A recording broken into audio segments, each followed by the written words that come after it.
Hey there, welcome to Shadow Archives. Before we begin, take a moment to like this video and subscribe if you enjoy true horror and unsettling stories. I grew up in the Pacific Northwest, in places where the forest stretched so far that you could walk for hours without ever reaching a fence or a road. My family always preferred houses that had big pieces of land, open fields, and long stretches of woods. It was normal for us. Those forests were part of my childhood, the same way playgrounds and city parks are for other kids. My friends and I spent nearly every free moment running through them. We climbed trees so tall that the branches swayed under us, followed old deer paths until we were too tired to walk, and wandered without thinking about time. The trees felt endless, and the quiet of the woods always held a strange kind of comfort that made us feel free. But as peaceful as the forest felt, it also had a darker side. Adults in the area liked to say that the woods were safe, but we knew better. Anyone who grew up playing deep in those trees had at least one story about a strange man, or someone watching from far off, or footsteps that didn't match your own. Run-ins with creepy old men happened more often than people want to believe. Most of the time, you could tell they were just drifters or people camping illegally. But this one experience has stayed with me, because even now, after all these years, I still can't decide whether the man I saw that day was truly a person or something else entirely. Near one of the houses where I lived as a kid, there was an old abandoned home that everyone in the neighborhood called the Witch's House. The name wasn't creative, but it fit. It looked like something out of an old ghost story. The windows were broken, the roof sagged like it was tired of standing, and the wooden boards had been eaten away by rain and time. Even in daylight, it felt wrong. You could stand across the field and look at it, and something in your stomach would twist. My friends and I never went close to it. No one had to tell us to stay away. The place felt like it didn't want anyone near it. Between my family's property and the witch's house was a wall of blackberry bushes. Not the small kind you find in parks, but huge, tangled thorns that grew taller than we were. They formed such a thick barrier that no one would want to climb through them. Even if we wanted to explore the abandoned place, the brambles made sure we didn't. One afternoon, my friend and I were farther up the edge of the woods and discovered a treehouse that neither of us had ever seen before. It wasn't new, but it wasn't falling apart like the witch's house either. It stood just behind what would have been the backyard of the abandoned property. We climbed up the ladder to look around. The boards creaked under us, but the view was nice. Through the spaces between the leaves, we could see the back of the witch's house below. While we were exploring the treehouse, we both noticed something moving near the back door of the abandoned home. It wasn't a big movement, just a shadow or the hint of someone passing quickly, but it was enough to scare the both of us. Our hearts jumped, and without needing to say anything, we climbed down and left the area quickly. We tried to forget about it, but the image stuck with us. A week or so later, we were playing deeper in the woods on my family's land. This time, we were north of the witch's house, farther away from any of the old buildings. We did what we always did. We climbed trees. Each of us picked our own and spent time trying to find sturdy branches to sit on. We weren't very high up, but we were just high enough that someone walking by wouldn't easily notice us. While we were talking and laughing quietly between the branches, we heard something, the sound of branches snapping. It wasn't a small sound like a squirrel or a deer. It was heavy, deliberate. My friend and I froze instantly. We didn't say a word. We held our breath. The forest around us became silent except for those slow, steady footsteps. Then an old man stepped into view. He came from the direction of the witch's house, walking toward the area where we were hiding in the trees. He wore a worn-out cowboy hat that looked like it had survived countless winters. His flannel shirt was faded from years of sun, and his jeans looked old and dusty. Everything about him seemed aged, like he had been living alone in the woods for far too long. He stopped near where we were perched and slowly looked up at us. "Hello, girls," he said. My whole body went cold. My first thought was, how did he see us? We were convinced we were hidden well enough that no adult would spot us unless they were standing right under our trees. The man didn't seem startled or confused. He looked like he already knew we were there, like he had been watching us before he stepped into view. I knew better than to speak to strangers, especially men who appeared out of nowhere in the deep woods. My mind raced, trying to understand why he was coming from the direction of the witch's house. Nobody lived there. Nobody should have been near it. The place had been abandoned for years. My friend, who was older and braver than I was, spoke first. She greeted him back, though her voice shook slightly. The old man didn't smile. He didn't look threatening, but he didn't look friendly either. He seemed tired. His expression was strange, unreadable, like there was something weighing heavily on him. "I want you two to be careful in these woods," he said. "I've been around a long time, and I would not want you both getting hurt." The way he said it made my stomach twist. It didn't feel like a normal warning. It felt like he knew something we didn't, something dangerous. Then, without waiting for us to respond, he turned around and walked away. He went back the way he had come, heading directly toward the witch's house. He disappeared between the trees without looking back. My friend and I were so terrified we couldn't move. We stayed in those trees for several minutes, listening for any sign of him returning. When we were absolutely sure he was gone, we jumped down and ran straight home. Neither of us looked behind us. We didn't stop until we reached my house. For the next few weeks, we couldn't stop thinking about him. We kept trying to make sense of the encounter. Who was he? Why was he there? How did he see us so easily? And why was he walking from a place everyone believed was empty? We started watching the witch's house from a safe distance. Every afternoon, we would go to the edge of my family's property with binoculars. We watched the windows, the yard, the roof, the trees around it, everything. We were waiting to see lights or movement. Anything that would prove someone was living there, but nothing ever happened. The house stayed dark. The windows stayed empty. We never saw another person come or go. No smoke, no flashlights, no signs of activity. It was completely still, like it always had been. That made everything worse. If someone was actually living there, we should have seen something. But if no one was living there, then who was that man? As kids, we tried to convince ourselves that he was just an old man passing through. Maybe he was a neighbor. Maybe he had been hiking. Maybe he used the backwoods as a shortcut. But none of those explanations made sense. No one ever walked through those woods except kids. Adults stayed on the roads or on the trails closer to town.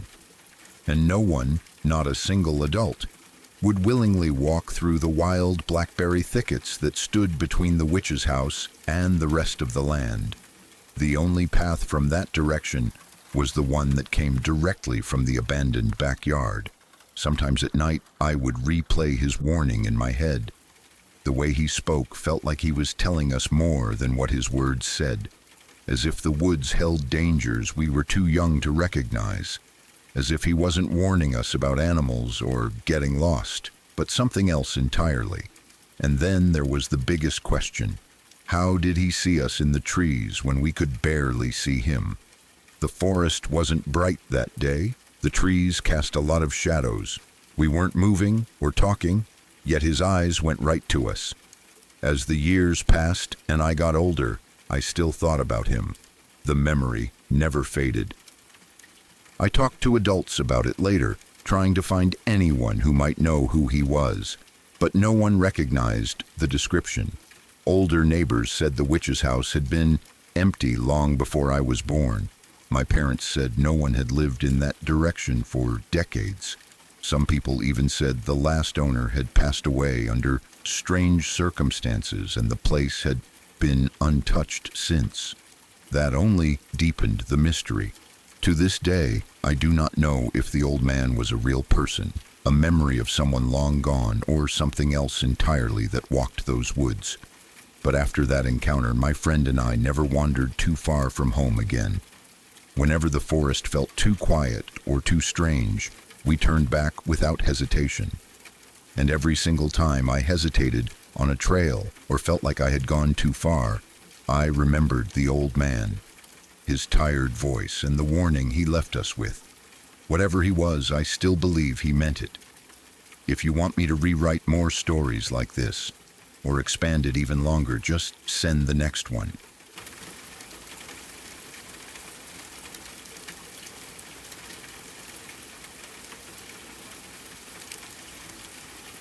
I was a young punk rock kid in 1982, living in a way that only makes sense when you're young enough to believe you're invincible. Back then, I was squatting in a rundown house far out in the country, miles away from the small town I lived in. When I say far, I mean 12 to 15 miles out from anything resembling civilization in that decade. The house felt like the end of the world. Trees surrounded it, the road was small and winding, and the creek beside it looked like it hadn't seen a proper human visitor in years. The house itself had a strange history. It was originally a place called Camp Linden, used as a summer camp for troubled or orphaned children from Philadelphia. They used to bus kids from the city all the way out there to the middle of nowhere and let them stay the summer. The location wasn't an accident. They wanted a place remote enough that you couldn't wander off or find your way back to town, a place where no neighbors would complain and no family members would drop by unannounced. Even as a young adult, I could feel that the house had absorbed something heavy from the lives that passed through it. I was working in a band at night and doing art during the day, just to scrape by. My girlfriend lived there with me, and another guy named Cubby stayed in one of the lofts. Cubby was a junkie and had that drifting, half-present energy of someone who had spent too long living in forgotten corners of life. He kept to himself most of the time, only coming down when he needed food or when the silence of the house got too loud for him. The house barely worked by normal standards. Out of all the rooms, only 2 outlets still had electricity. We learned quickly how to survive with almost nothing. We cooked food on camp stoves, used candles when the sun went down, and lived by the rhythm of nature whether we liked it or not.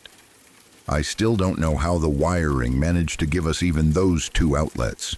I joked that I was shocked they existed, but the truth was the house felt far too old to still be alive at all.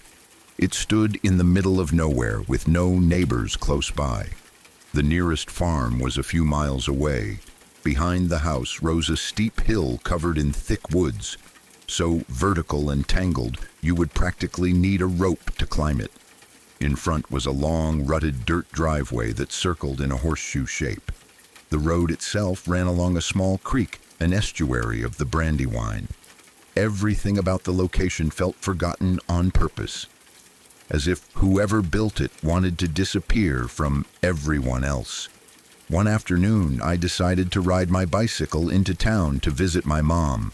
I didn't own a car then, and my bike was my lifeline to food, work, and the world outside those woods. When it was time for me to leave, my mother insisted on giving me a ride back.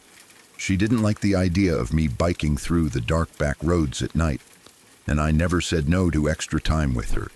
Even with my messy lifestyle back then, I always appreciated moments with my mom. Happy for the ride, I loaded my bike into the back of her car, and we drove out toward the old house. But the driveway was too torn up for her car to handle. Deep ruts cut through the dirt, the kind that only a truck or a 4-wheel drive could navigate. So she parked as far down the driveway as her car could safely go. We stood there at the bottom of the slope, talking about normal things moms and kids talk about, how I was doing, how she was doing, and her gently reminding me that I knew where home was if I ever needed help. We had been talking for around 10 minutes when something caught my eye. At the top of the driveway near the back door of the house, I saw a toddler walking around. Not a blur, not a shadow, an actual child. Clear as day. He looked like he was about 3 years old. He moved slowly, wandering around the gravel like he was exploring. My mother saw him too and asked who the child was.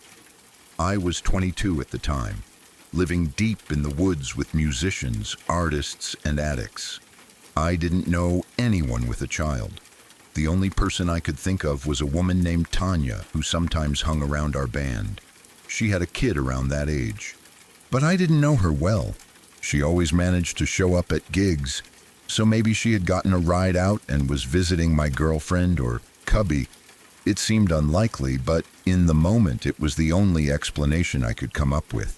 So I told my mom that Tanya must be visiting someone at the house. We kept talking while casually watching the child walk around. The whole thing seemed strange, but not frightening then, just unexpected. A 3-year-old wandering around a collapsing house in the middle of nowhere didn't feel right, but my mind kept insisting that Tanya must be nearby somewhere out of sight. Eventually it got late and I grabbed my bike from the back of the car. The toddler had wandered out of sight by then, and I walked up the driveway toward the house. When I stepped inside, I expected to hear voices, footsteps, or at least signs of someone visiting. But the house was completely silent. My girlfriend was the only person in the main room. I asked her how Tanya had left without me seeing her, and she stared at me like I was speaking another language. She said no one had been there, not all day, not all week. She asked if I was hallucinating. I explained everything, how my mom and I had watched a toddler walking around outside, how long we had seen him, how clear he was. Her face changed slowly from confusion to concern, not fear, but something deeper, like she believed me but didn't want to. She repeated that nobody had been out that way in weeks. Cubby had barely left his loft, and there was no sign of visitors. His space was exactly the way it always looked when he was alone. Clothes in piles, old blankets, no extra footprints or anything out of place. That's when the truth hit me. My mom and I had absolutely seen that child. Both of us. We had talked about him out loud, watched him walk around, and even tried to make sense of who he might be. But inside the house, nothing supported the idea that anyone else had been there. Given how isolated the house was, the idea of a child walking through the woods toward us made no sense at all. The woods behind the house were too steep and dangerous. The front was too overgrown and remote.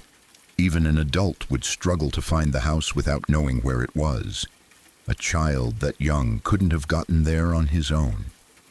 The history of the house suddenly came back to me. The summers filled with troubled children, the long stretch of time where no one lived there, but the ghosts of memories.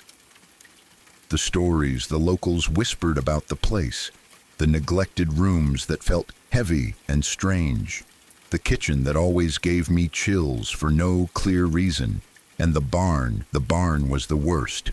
I never liked being near it.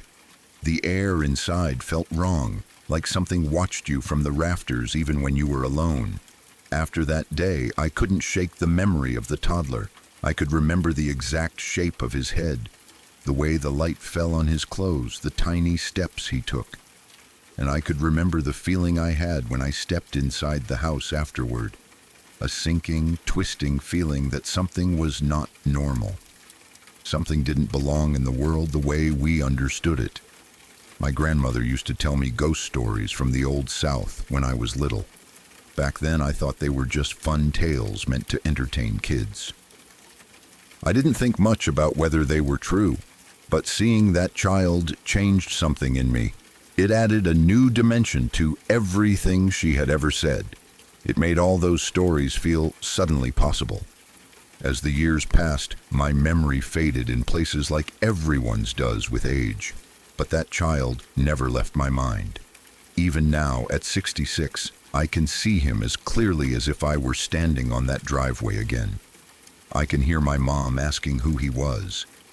I can feel the strange calmness of the moment right before the fear set in. and I can feel the heaviness of the house, the sense that something lingered there from a time long before we ever showed up. I still don't know what I saw. Maybe I never will, but I'll never not believe that it was a ghost. And knowing that my mom saw him too makes me even more certain that we both witnessed something real. Thank you for reading. If you made it this far, you understand why this memory still follows me after all these years.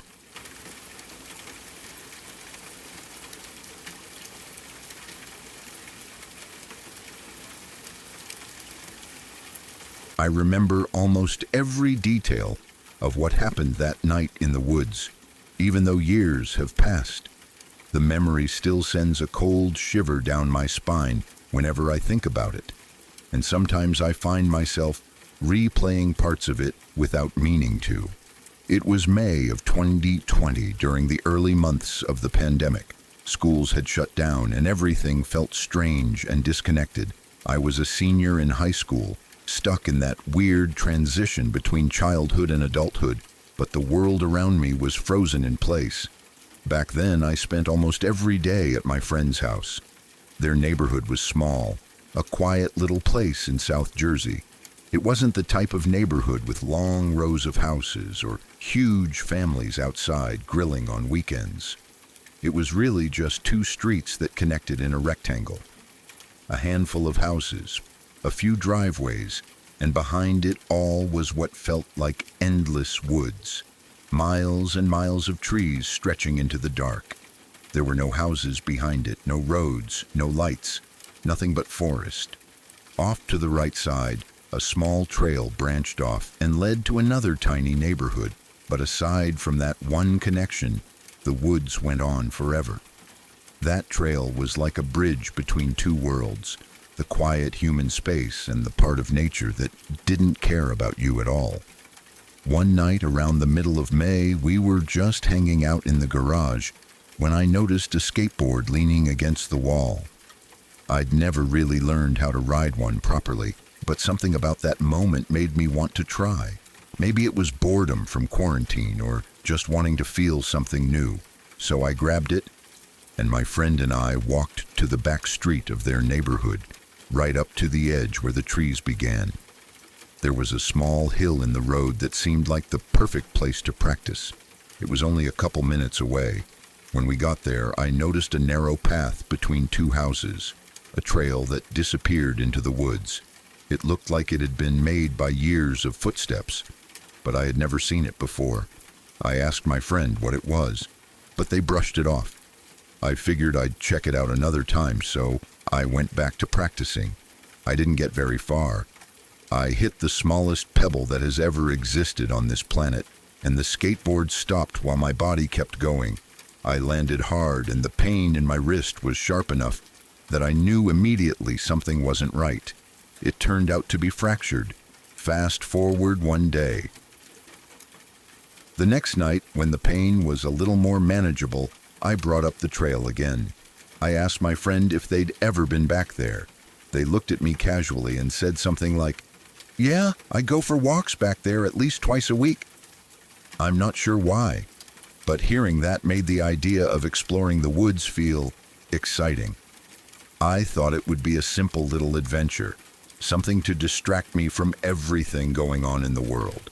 Something to forget about the wrist and the boredom and the constant stress of those early COVID days. Looking back now, I wish we never went.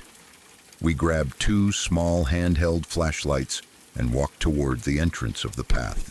We didn't turn the lights on until we passed the two houses that bordered the beginning of the trail. Once the trees closed in around us, everything became darker and quieter. The first part of the walk wasn't scary. It felt peaceful, actually. The path was narrow but clear. We could see the ground enough to avoid tripping, and the sound of our footsteps mixed with the soft summer breeze. We reached the point where the path split, the small trail that led to the other neighborhood, and decided not to take it. Instead, we kept walking deeper into the woods, completely off the established path. That choice would come back to haunt us. We walked for about 5 minutes before we heard something ahead of us. It sounded like something crunching through a thick layer of fallen leaves. Heavy, intentional footsteps. Not a small animal, not a squirrel. Something bigger. We both stopped instantly. We shined our lights ahead of us, expecting to see a deer or maybe even another person. But the beam of light hit nothing, just empty branches and open space. We exchanged nervous looks but told ourselves it was probably a deer walking away too fast for us to catch it. We changed direction slightly and kept walking. 5 minutes later, the same crunching noise came again, loud enough that we both froze at the exact same moment. We pointed our flashlights ahead, and again there was nothing. No movement, no eyes reflecting back, no shape. Just emptiness. Around that same time, a light rain began to fall. Soft at first, barely noticeable, but the timing of it made the woods feel colder and heavier.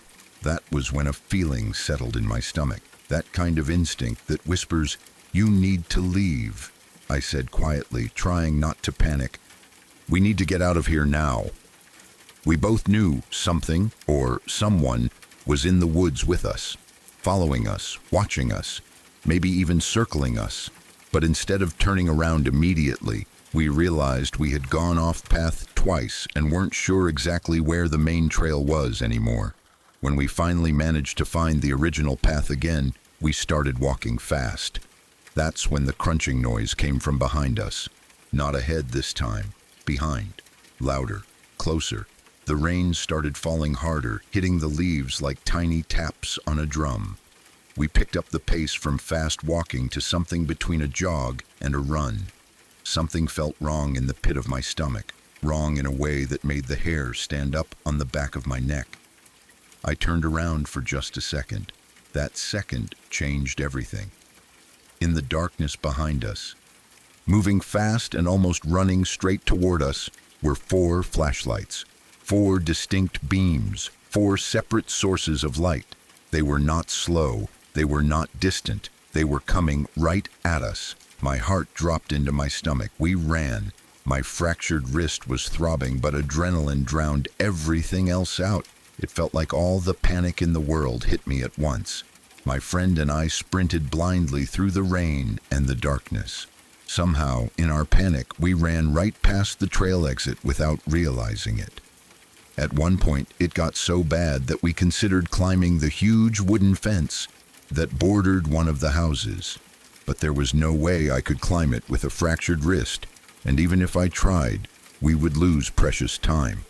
The flashlights behind us were too close, too fast. We had no choice but to turn around and run back toward the direction the lights had come from, only they were gone, just gone. No beams, no footsteps, no voices, nothing. The silence was terrifying, but for a moment, we felt relief. If they weren't behind us, maybe we had outrun them. Maybe they turned around. I stepped off the trail first and crossed onto the road, breathing hard. My friend walked casually behind me, thinking the worst part was over. But when I turned around again, just to make sure, I saw the flashlights coming back. 4 beams of light, running, silent, chasing. I yelled for my friend to run, and thankfully, they didn't hesitate this time. We sprinted faster than we ever had in our lives, running down the street, cutting around the corner of one of the houses. When I looked back again, I could see 3 or 4 figures standing near the entrance of the trail, under the faint glow of a distant streetlight. They weren't moving. They were just standing there like they were watching us leave. We ran all the way back to my friend's house, slammed the door and locked every lock on the door. Only then did we finally breathe. Only then did the immediate fear drain out of us, but the confusion didn't. To this day, we have no idea who those people were or what they wanted. We talked through every possible explanation. If they were cops, they would have announced themselves, and no police officer would be deep in the woods in the middle of the night without a vehicle nearby. There were no flashlights visible earlier when we first heard the noises, so they weren't just walking casually. If it was another group of teens from the connecting neighborhood, we would have seen them entering from the side trail. And nobody followed us into the woods originally, because the footsteps started in front of us, not behind. Whoever they were already in the woods before we entered, already watching, already waiting. They never spoke a word, not one. They chased us, stopped chasing us, then returned again, silent, fast, and purposeful. Their intentions couldn't have been good, and I still believe that if they had caught us, something bad would have happened. I've only told this story a handful of times. Most people look at you differently when you talk about things like this. They think you're exaggerating or making it up for attention. But this actually happened. It was real. And I have never gone near that trail or those woods again. Not once. Not even during daylight. Even now, I can still see those flashlights coming toward us, cutting through the dark. And I still wonder if they ever went back into those woods looking for someone else.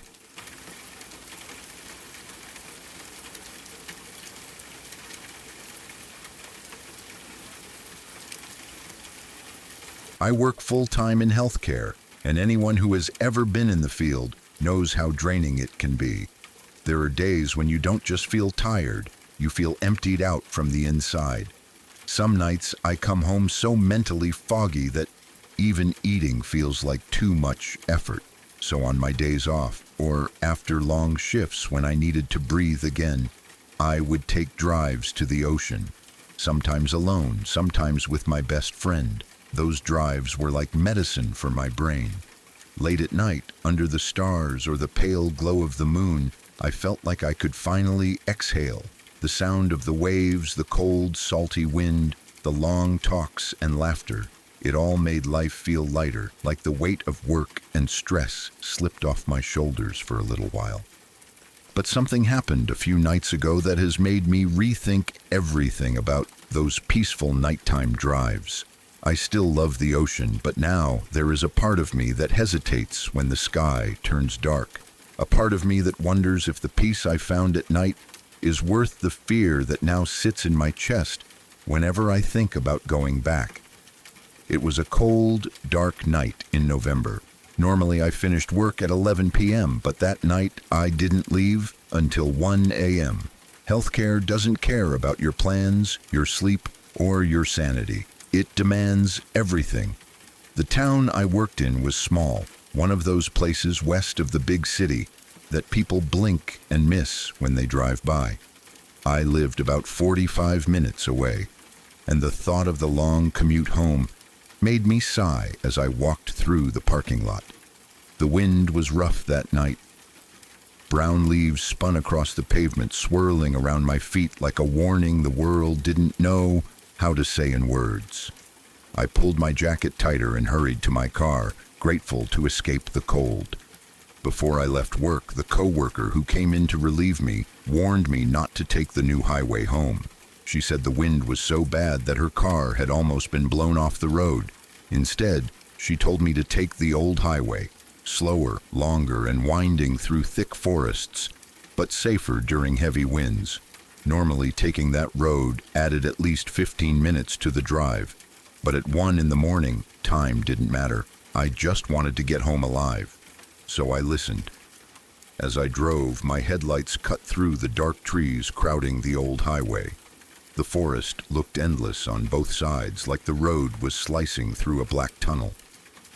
Every now and then, a strong gust of wind would push against my car, hard enough to make me grip the wheel tighter. I breathed slowly and tried to relax, telling myself that once I got into bed, everything would be fine. I turned on a podcast to keep myself awake. The narrator's voice was steady and calm, but the darkness around me made everything feel sharp and alert. No other cars had passed in almost 20 minutes. The old highway had no street lamps, no nearby houses, just curves, woods, and occasionally a glimpse of the coastline through gaps in the trees. The kind of road where your mind wanders but your body stays tense. About 10 minutes later, I passed through a tiny little town. Calling it a town felt generous. It had a grocery store, a drugstore, a couple of small restaurants. and a gas station that looked like it belonged in a movie about the 70s. The gas station was just a small trailer with 2 pumps outside and a flickering sign. It usually closed around 8 p.m. As I passed it, I saw something I hadn't seen for a while. A vehicle. An old truck was idling in the gravel parking lot. I saw the shape of a person sitting inside, their outline just visible from the glow of the dashboard lights. It actually comforted me a little, knowing someone else was awake at that hour. Maybe another night worker, maybe a fisherman heading out early for lobster season. Someone normal. I kept driving, but the exhaustion was slowly creeping back in. A beach was coming up in about 10 minutes, one of my favorite spots. A small place with a gravel lot and a perfect view of the waves. I told myself I'd pull over there and have a smoke. The cold air and sound of the ocean would wake me up better than any podcast. When I got there, the lot was empty. I pulled in all the way to the end, closest to the water. It was pitch black except for my headlights reflecting on the gravel. I rolled down my window and lit a cigarette. The cold air rushed in and hit my face, sharp enough to jolt me awake. I stepped out for a moment, trying to see the waves, but the wind was so strong I could barely keep my eyes open. The air tasted like salt and storm, the kind that leaves your lips numb. I shivered and quickly climbed back into the car, turning the heat up high. Finally, I felt myself relax. My shift had been horrible, and I was grateful I had a few days off. I was halfway through my smoke when headlights swept across the lot. Another vehicle pulled in and parked about 100 yards away from me. The engine idled for a moment, then shut off. The darkness swallowed everything again, except for the sound of the waves pounding the beach. Something inside me tightened, a small, uneasy twist in my stomach. Normally, this wouldn't bother me. It was common for people to stop at this beach late at night. Some would walk along the sand, others would smoke or sit and listen to the waves. Couples would come and make out in their cars. All normal things. But the feeling wouldn't go away. I checked the time, 1:40 a.m. Trying to calm myself, I lit another cigarette. The wind outside made the car creak slightly. The waves were loud, almost violent. The world was too dark, too quiet. After a few seconds, I thought I heard gravel crunch. I looked around, but saw nothing. I brushed it off as the wind or my imagination and rubbed my eyes, suddenly tired again. I reached for the brake to start the car. The moment my foot pressed the pedal, the red glow from my brake lights lit up something, just for a fraction of a second, on the side of my car. My brain barely registered it, like a shadow in motion. When I looked again, nothing was there. I laughed nervously to myself. Too many true crime podcasts, I muttered. But when I checked my side mirror to reverse, everything inside me froze. There was a man crouched against the side of my car, right near the brake light. His body pressed low as if he was trying not to be seen. He was slowly inching toward the driver's door. My blood turned to ice. I didn't think. My body reacted before my mind could. I slammed my foot on the gas, and the car jolted backward, the tires skidding on the gravel. The man jumped out of the way, stumbling. When I switched to drive, my headlights shot forward and I saw him clearly, wearing a dark sweater, jeans, and running toward the other vehicle. The other vehicle wasn't random. It was the same old truck I had passed earlier by the gas station. That realization made me sick. My stomach dropped hard as I floored it out of the parking lot and sped onto the road. Now the fear hit fully, deep, pulsing terror. I was 20 minutes from home. The old highway was one long, twisting road with barely any side streets. If he followed me, there was nowhere to hide. My eyes flicked to the rearview mirror again and again, praying to see nothing. After a few moments, headlights appeared behind me. He was following. My heart pounded so violently I could feel it in my throat. I pushed the speed higher, scanning for any turnoff, any driveway, anything. Then luck hit me for the first time.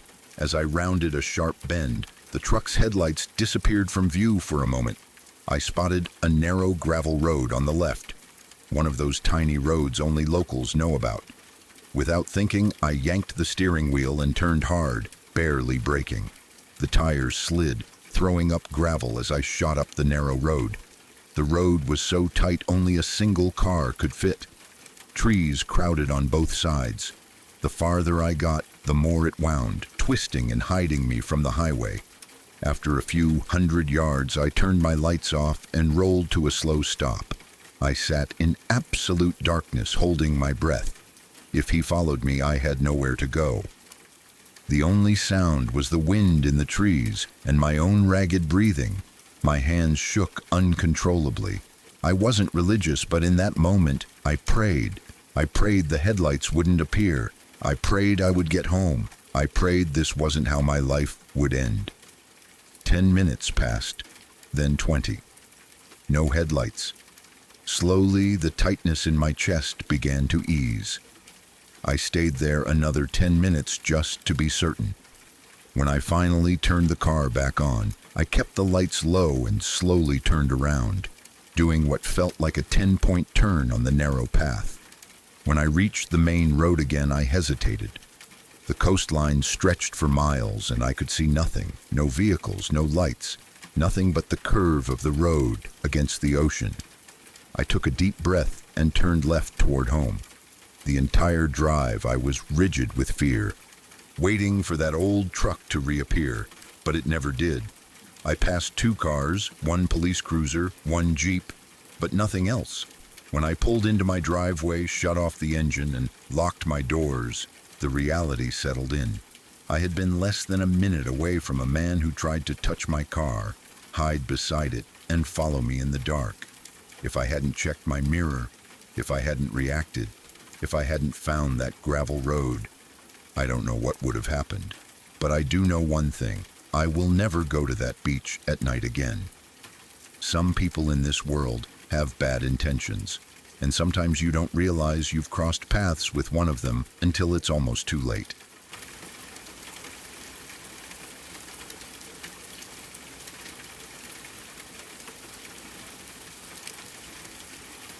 About 3 years ago, in early September, my friend and I drove up the southwest side of Mount Hood to look at the planets with her new telescope.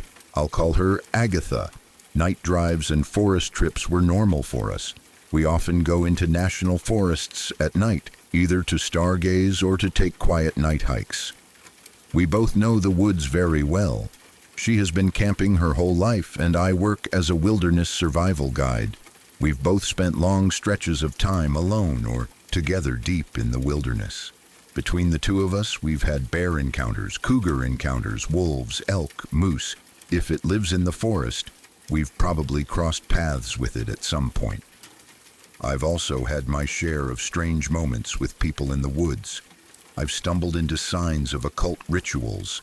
I've come across people living in hidden camps off-grid. I've met very unusual strangers in places no one should be. All of those are their own stories.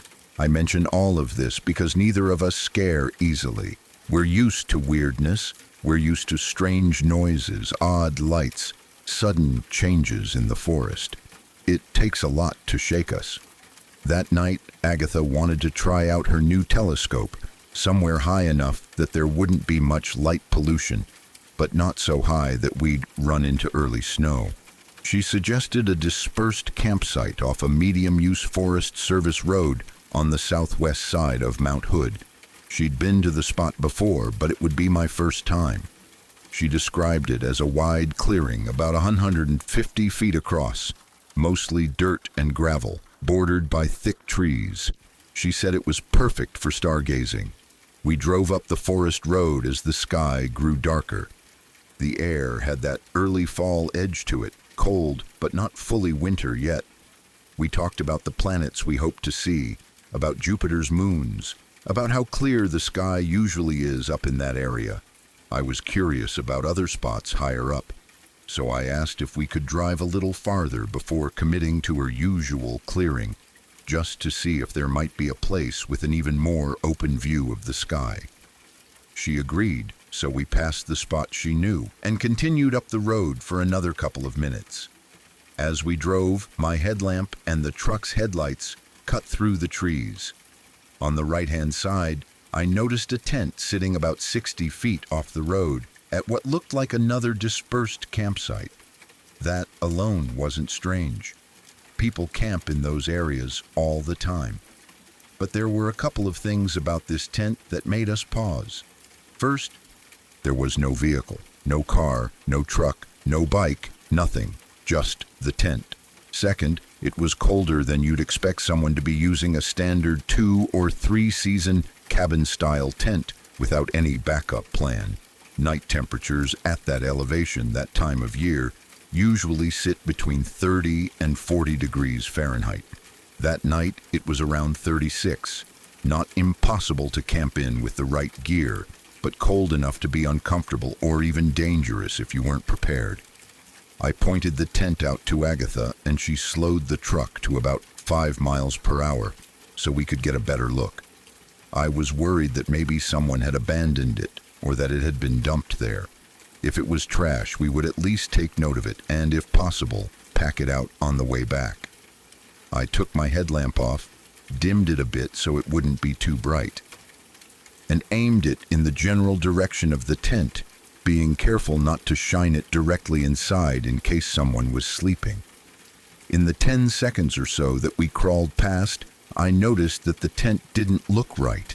It didn't seem fully zipped up, and through what looked like the open mesh of the door, I thought I could see straight through to the other side. The poles looked off somehow, too, like the tent had been put together wrong or half collapsed and then left that way. We didn't dwell on it. We said we would stop and check more closely on the way back down to see if it was abandoned, but for the moment, we kept driving up the road. Another minute or two later, the road narrowed sharply. It curved on an incline and tightened in that unpredictable way forest roads often do. We're used to sudden changes like that. Forest Service roads are known for being rough and uneven, but this time, before taking the curve, Agatha came to a complete stop. "I don't think we should go any farther," she said. I looked at her, surprised. There hadn't been any obvious obstacle in the road.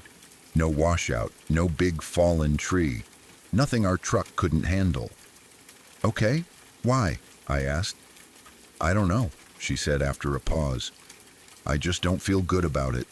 I'm turning around. Let's go back to the original spot." Her tone was calm but tight, and she sounded upset in a way I couldn't quite place. I felt a small ripple of concern, but decided not to press her. We've both been in the woods long enough to respect gut feelings even when they don't make sense. She reversed about 50 feet, found a spot wide enough to turn around, and headed back down the road toward the clearing she originally wanted to use. As we approached the area where the tent had been, I took off my headlamp and handed it to her so she could shine it out of her window toward the left side of the road. The first time we saw the tent, it had been on the right. Now, approaching from the opposite direction, it should have been on our left. The strange thing was, it no longer looked like it was in the same spot. It seemed like it had shifted 30 to 50 feet down the road. Not a huge distance, but enough that it felt off. It also seemed closer to the road than before, like it had edged inward. Agatha slowed to a stop directly across from it. As the headlights lit up the area, something about the tent made my skin crawl. But at first, I still told myself that I might just be misremembering the exact spot. People's memories are flawed, and the forest at night can play tricks on your depth perception. Then Agatha did something that changed the entire feel of the moment. She turned my headlamp on to full power and aimed the beam directly at the tent.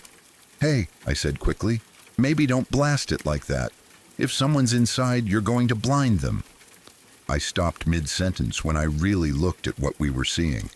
For a few seconds, I didn't understand what I was looking at. The tent felt wrong in a way I couldn't explain. It was a cabin-style tent, but nothing was where it was supposed to be.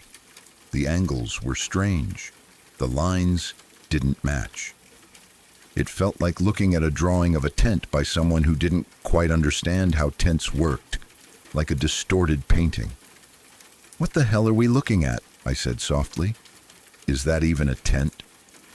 "Yeah," Agatha said slowly. "I think it is. It's just upside down." That didn't make sense either. Upside down? How? The poles, the walls, the angles. It was like the whole thing was twisted. I blinked several times, wondering if the cold night air was causing my eyes to water and distort my vision. I stared at it for another few seconds, but the more I looked, the more my head hurt. It was like I was staring at a tent that had been broken and rearranged in the wrong order. The shape was familiar, but wrong. I looked away, thinking that maybe it was my eyesight. I wished I had brought my glasses. My night vision is usually decent, but for some reason I felt like I couldn't focus on the object in front of me. An uneasy feeling began to creep up my spine. I tried to ignore it. I asked Agatha if she saw anyone inside. She took a few seconds before answering. "To be honest," she said quietly, "I have no idea what I'm looking at, but yeah, I think I see someone's bare legs sticking up in the air." My heart jumped straight into my throat.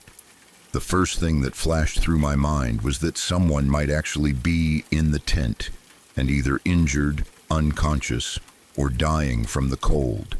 I imagined a person lying on a cot in a dead bug position, their legs up, knees slightly bent. I peered at the tent again, looking through the mesh of what I thought was the door. For a split second, I thought I saw exactly what she was describing.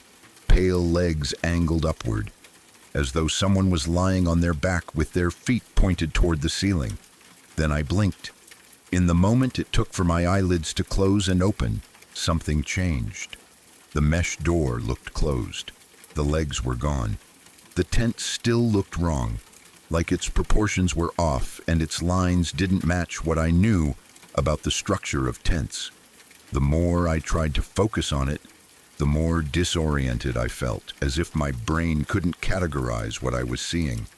I started to get a headache. It felt like my eyes and brain were fighting with each other. Agatha kept staring at it, muttering, "What the hell?" under her breath. Then, suddenly, she straightened, rolled up her window, turned off the headlamp, and said, "Let's just go. Someone's probably sleeping in it." I don't know why she reached that conclusion. I don't know why I let myself accept it. Maybe because we were both looking for the most normal explanation in a situation that was quietly, deeply wrong. We had experienced strange things in the wilderness before, and both of us know how dangerous it can be to get spooked into bad decisions. So even though our instincts were screaming that something was off, we pushed the feeling aside, at least for the moment. We drove the remaining few minutes back down the road and pulled into the clearing she had chosen originally. We got out, put on our headlamps, and did our usual sweep of the area, checking for trash, evidence of recent campers, and any sign of wildlife. That's when the next strange thing happened. We were standing at the edge of the clearing when Agatha almost face-planted into the ground. She stumbled hard, catching herself at the last second. That in itself wasn't dramatic, except this is someone who spends a lot of time hiking, camping, and walking at night. She doesn't just randomly trip on flat ground. About a minute later, I did the same thing. I was walking from the edge of the clearing back toward the tarp and blanket we had laid out when my foot seemed to land where the ground wasn't. I nearly fell backward. It felt like the earth wasn't where it was supposed to be for a split second, like the terrain shifted an inch under my feet. We both laughed it off, but then kept tripping. Not once or twice, but several times each, stumbling over nothing, bumping into our own feet, misjudging steps on relatively flat, familiar ground. It felt like our sense of balance was off, or like the layout of the clearing was shifted in a subtle way we couldn't see but could feel. Rationally, I could tell myself that everyone has off days. Maybe we were tired. Maybe the cold and the dark were affecting our depth perception. I had never been to this spot before, but Agatha had, and she was usually sure-footed. I visit new places often and don't usually stumble around like that unless I'm in rough terrain, on loose rocks, or crossing creeks. Something felt strange, but we kept brushing it aside. Eventually, Agatha began setting up her telescope, and I spread the tarp and draped a crocheted blanket over myself.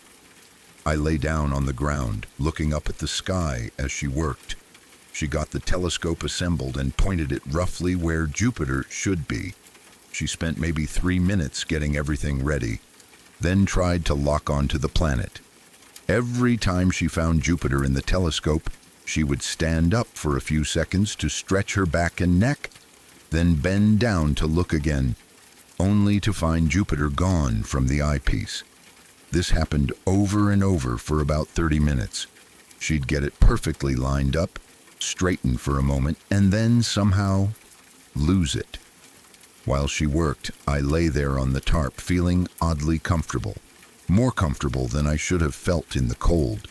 When she finally asked me to come look through the telescope to see if I could help track Jupiter, I stood up and immediately felt a change. It was much colder standing up than it had been lying down. Not just a little colder, like a noticeable shift of what felt like 15 or 20 degrees. The air around my body felt still, not windy. But the temperature difference between ground level and higher up was unmistakable. It was as if the air hugging the ground was warm and the air above was cold. I went over to the telescope and tried to lock onto Jupiter myself, but I had the same problem she did. I could get it centered for a second or two, but then it would slip out of view again. After about 5 more minutes, we gave up and both lay down on the tarp, staring up at the sky instead. The night was perfectly clear. The stars were sharp and bright. I realized Agatha didn't have a blanket, so I asked if she wanted to share mine. She said no, that she wasn't cold.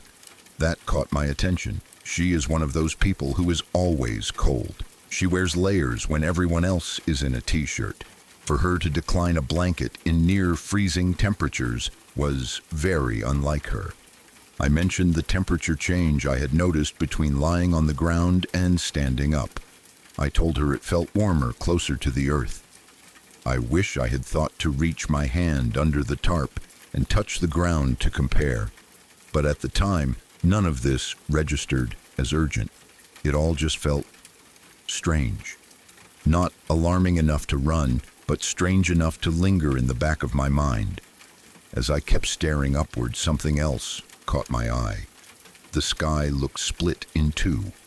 The divide ran roughly east to west, like an invisible line cutting across the sky. The half above us on the northern side looked slightly lighter, as if affected by some kind of faint light pollution, while the southern side was darker and more crisp. It wasn't gradual or fuzzy. It was a sharp difference, like someone had turned one half of the night up a notch. Then it got even weirder. As I watched the stars, I noticed that the ones on each side of this invisible line seemed to twinkle at different speeds. The effect was subtle but obvious once I saw it. My brain couldn't quite understand what it was looking at.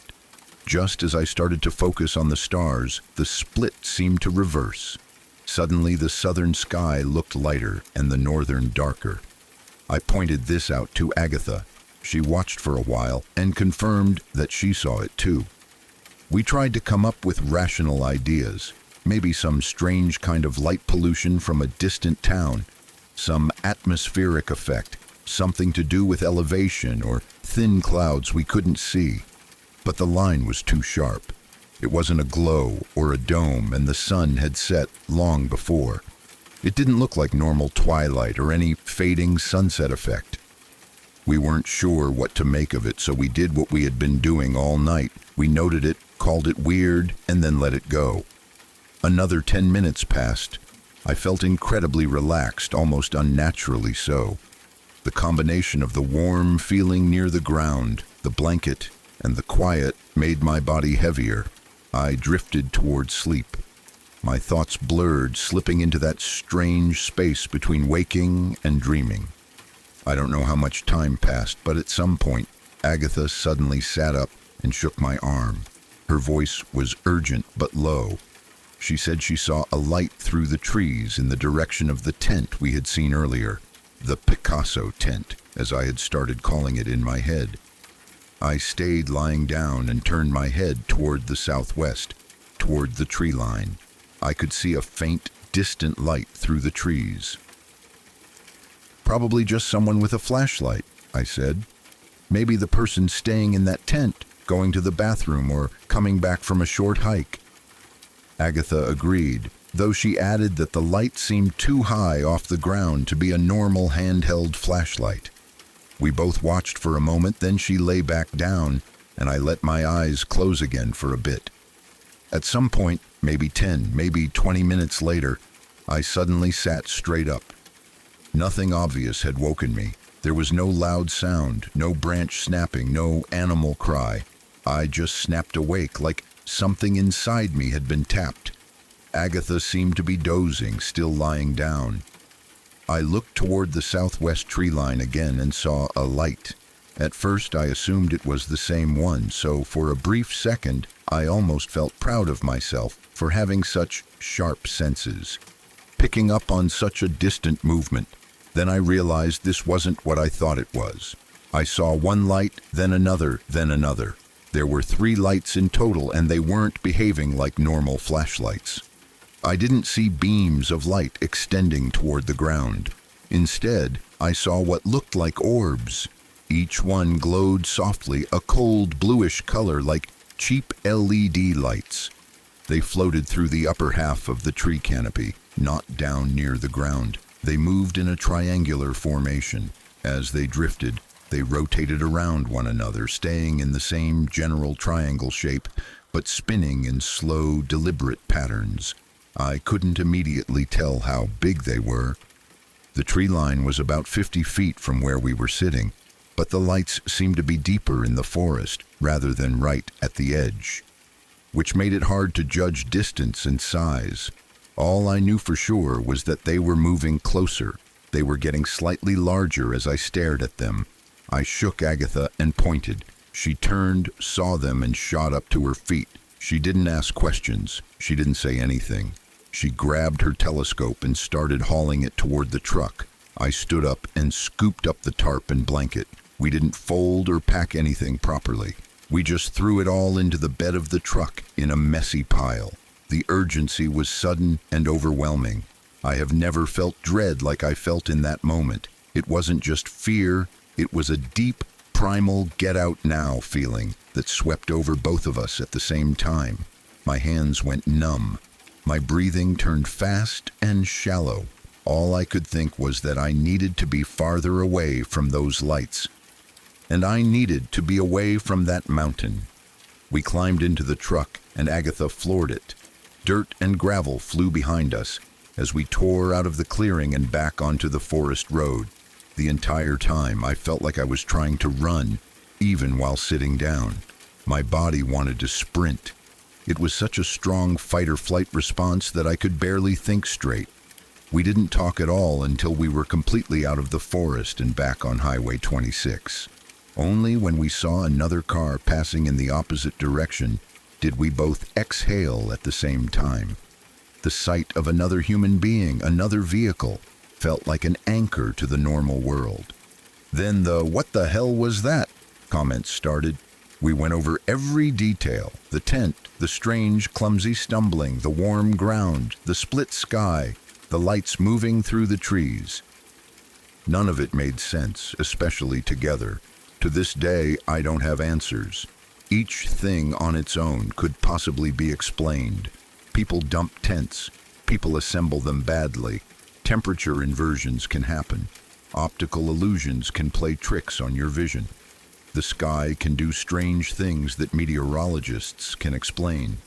But when I think about how everything lined up, the warped tent, the feeling that the ground was off, the weird behavior of the stars, the strange warmth near the earth, the orbs moving in formation, and that shared, overwhelming sense of dread, I can't shake the feeling that it was all connected somehow. Maybe my brain is just doing what brains do, trying to create patterns, trying to find meaning in random events. Maybe there was nothing truly unusual happening at all. Or maybe there was something out there with us on the mountain that night. If there's a rational explanation, I'd love to hear it. Until then, the easiest thing to say is, maybe it was aliens. Sorry to interrupt.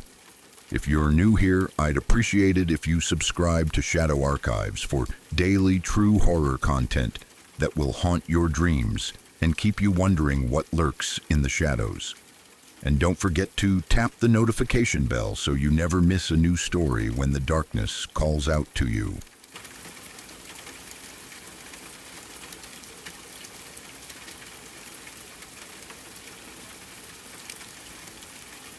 It all happened around August of 2013, out in the desert of northern New Mexico, on one of those warm, completely still nights when the mesas stand like dark giants under the stars. The sky felt huge, the air was dry and quiet, and you could see every constellation like someone had scrubbed the sky clean. A friend of mine, John, was throwing one last big party before heading back to university. He lived on this large property with his parents, and they were gone on vacation for a few weeks, leaving him in charge. The place was massive. Acres of farmland, the San Juan River running through it, and a huge mesa rising up to the south like a wall. It was the kind of property that felt isolated from the rest of the world. You could yell at the top of your lungs and no one outside that land would hear you. So, with no parents around, John did what any 20-something with a ranch and no supervision would do. He planned a party that people would still talk about years later. He wanted it to be the kind of night nobody would forget. He dragged out animal troughs and filled them with jungle juice he called dank drank. It was a nasty mix of cheap alcohol and whatever juice was on sale, but it did the job. He set up multiple DJ stations around the property, one closer to the house, another near the fields, and one by the river. He even got one of his buddies to work the cattle guard gate, basically as a bouncer, to make sure only people he knew or trusted could come in. I went to the party with my close friends, Jacob and Sean. If you've heard any of my other stories, you might recognize those names. Later that night, we linked up with Alex, who was Sean's cousin, and Gabe, who everybody called Tank. The nickname fit. Tank was 6'4" and easily 280 pounds or more, all muscle. That detail matters later because seeing anything that makes Tank look small is not normal. By the time the sun started going down, the place looked less like a house party and more like a small festival. Cars were parked all across the fields in uneven rows. Music from different DJs overlapped and bounced off the canyon walls. You could smell dust, beer, weed, and that sweet, sticky smell of spilled alcohol soaking into dry ground. People were laughing, dancing, yelling across the field, hugging and talking to total strangers. The sky faded from gold to deep blue, and soon the stars looked like glitter, scattered over everything. We started drinking and moving through the crowd, stopping here and there to talk to people we knew and people we didn't. Everywhere you looked, there was something going on. Someone doing tricks with a lighter. Someone climbing into the back of a pickup truck with a speaker system.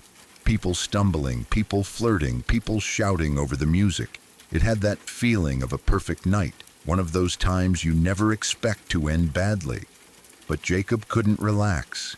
He had this nervous energy that wouldn't go away. He kept scanning the edges of the property and saying things like, "Dude, the cops are going to show up. There's no way they don't." We kept trying to calm him down, reminding him this was private land and that the police couldn't just walk in without a reason. We thought John had it all under control with the gate guard and the distance from neighbors. Turns out Jacob's paranoia wasn't completely off base.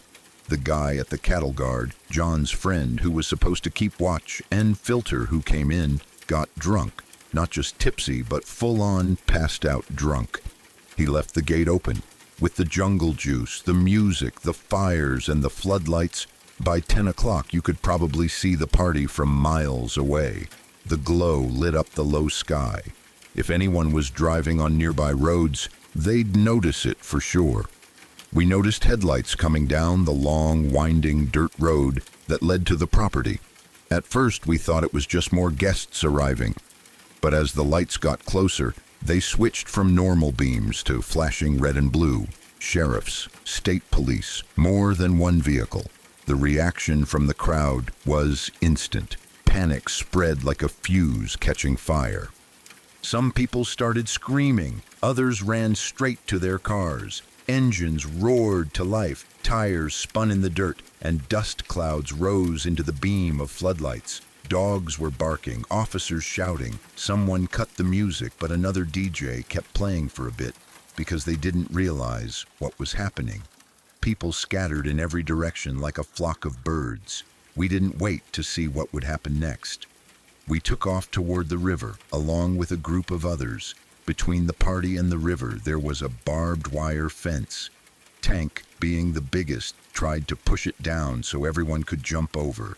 He slammed his weight onto the wire, and I came right after him, trying to follow. When I stepped onto it, the wire slipped and snapped back up. It caught my pants and tore them straight open. I felt the fabric rip from the thigh area down and realized I was basically in my boxers. I didn't have time to care. I just kept running. The desert sand and brush stung my legs, but at least it was warm out. If it had been winter, I'd have been in serious trouble. We ran until we found a dense patch of cottonwood trees and brush near the riverbank. The foliage was so thick it felt like stepping into a natural cave. Branches overlapped overhead and around us, creating a kind of shelter. We crouched down low, trying to steady our breathing and listen. After a minute, 2 other people burst into the same spot, crashing through branches and scaring the hell out of us. They were panicked and speaking mostly Spanish. We managed to get them to quiet down, whispering, "Calate los cops," just trying to keep everyone silent. In the distance, we heard officers shouting, their voices echoing over the water and through the trees. "Come out! We know you're out there!" they yelled. "If you're under 18, we'll call your parents. If you're over 18, it's going to be worse if you don't come out now." You could hear their boots crunching on twigs and gravel, the crackle of radios and the deep bark of police dogs. Flashlights swept across the trees, beams cutting through the branches above our heads. At times they came so close we could see the dust and bugs spinning through the light. My heart was pounding hard enough that I could feel it in my throat. My chest burned from running and holding my breath. I kept thinking, if they shine that light just a little lower, they're going to see us. If the dog comes this way, it's over. Then, underneath all that noise, radios, dogs, officers yelling, we heard something else. Behind us, out in the river, came the sound of splashing. At first, it was faint, just small sloshes like someone wading through shallow water. I barely noticed it. I thought maybe someone else was trying to cross the river to hide on the opposite bank. But the sound got louder. The splashes grew heavier, like something big was moving through the water. Tank whispered, "Bro, something's back there." I tried to brush it off. "Probably a cow or something, dude. Just be quiet," I whispered back. But even as I said it, I could hear the breathing, slow, heavy, panting. Not human, not like someone out of breath from running. It sounded like some huge animal drawing in air and letting it out in long, deep waves. We were in an area where mountain lions weren't uncommon, especially at night. I thought maybe it was one of those. A big cat wouldn't splash that much, though. It would move quietly. Whatever this was sounded massive and clumsy in the river. Sean's voice shook as he whispered, "I'm not staying here to get eaten. I don't care if I get arrested." Just then, from up on the mesa behind us, we heard a voice yell out, clear and loud, "It's all clear over here. You don't need to search this area." The officers nearby paused. Their flashlights turned toward the mesa, toward a small cliff edge that overlooked some of the property. One of the sheriffs shouted back, "Copy that." He didn't sound fully convinced, but apparently it was enough. A moment later, their lights swung away, and the group of officers moved off in another direction. We stared at each other in disbelief. We knew that voice. It was Ryan, an acquaintance who had climbed partway up the mesa earlier to hide, or maybe just to get a better view. Somehow, in a drunken but clever moment, he had mimicked the tone of an officer and tricked them into leaving our area alone. Without even fully understanding what was going on down below, he'd basically saved us. But our relief didn't last. As soon as the cops moved away, the panting behind us in the river got louder. The splashing grew heavier, like whatever it was had reached the near bank. Branches snapped. Water slapped against something big. It sounded like it was pushing its way toward the tree line, toward us. That was enough for Sean. "For this," he blurted out, no longer whispering, "I'm not dying out here. You can if you want. I'm going up there with Ryan." We didn't argue.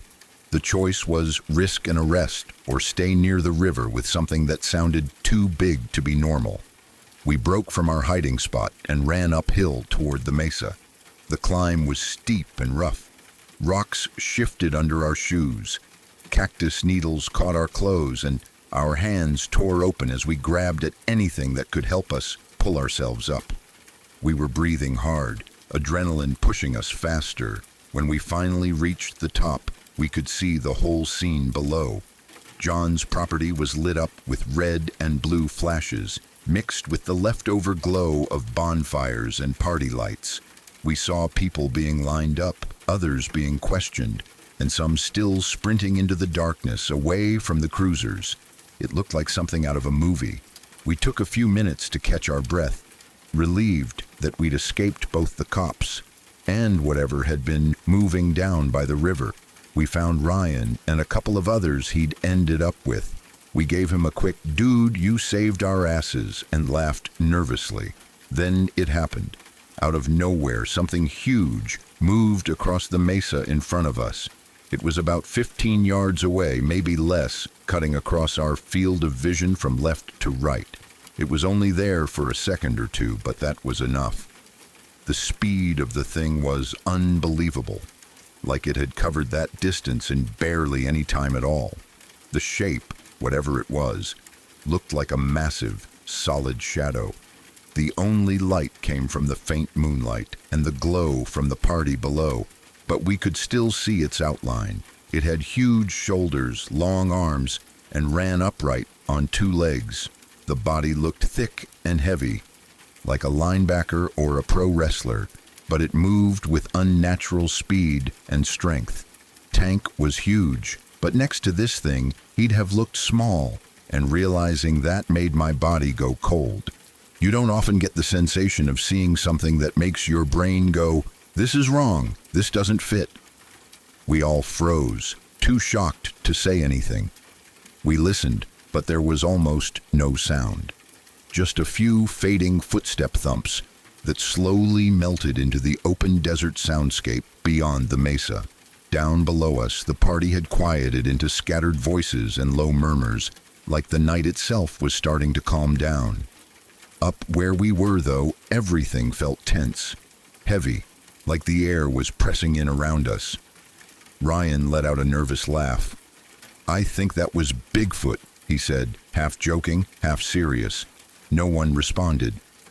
It didn't feel funny. The desert felt like it was holding its breath. None of us wanted to stay up there long enough to see if the thing came back. We decided to climb down the other side of the mesa, away from the property, away from the river, away from whatever that shadow had been. The descent was even more dangerous than the climb. Loose dirt slid under our shoes, rocks rolled under our feet. We grabbed at bushes and branches to keep from falling. Our legs were shaky and our minds were racing. By the time we reached the bottom, I was covered in dust. My hands stung, my pants were basically gone, and my muscles trembled from exhaustion and adrenaline. At the base of the mesa, we regrouped with Ryan and the two strangers who'd been hiding nearby. We said our quick goodbyes to them, Everyone wanted to split up and find their own way out. We still had a problem, though. My truck was parked up at John's house on the main part of the property, and that whole area to the east and northeast was crawling with cops. Our only option was to swing around, skirt the edges of the land, and try to come in from the west, where there was less activity. That meant heading north first, climbing another steep area covered in cottonwoods, sagebrush, and other low desert vegetation. It was like a small pocket forest tucked into the dry land. We started up the hill slowly, trying to be quiet. The night felt very still.